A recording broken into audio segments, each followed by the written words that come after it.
11 Felcris Centrale Inter-School Street Dance Competition nagmalampusong gipahigayon. Anang report.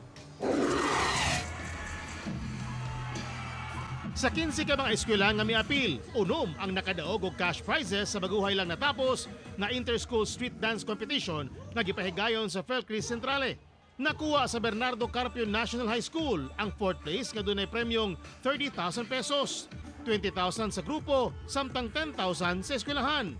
3rd place ang University of Immaculate Conception nga nakabitbit og 50,000 pesos sa grupo og 25,000 pesos sa eskwelahan. 2nd place ang Philippine Women's College nga bidaog og 100,000 pesos sa ilang grupo, samtang 50,000 pesos sa kolehiyo.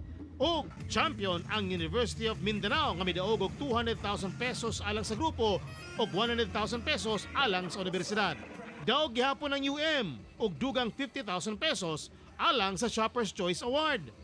Online Choice Award usab ang Davao City National High School nga mibitbit og 50,000 pesos cash. Pasalig sa organizer nga mas paninduton pa nila og laumang mas daghan ang moapil sa sunod nga street dance competition sunod tuig.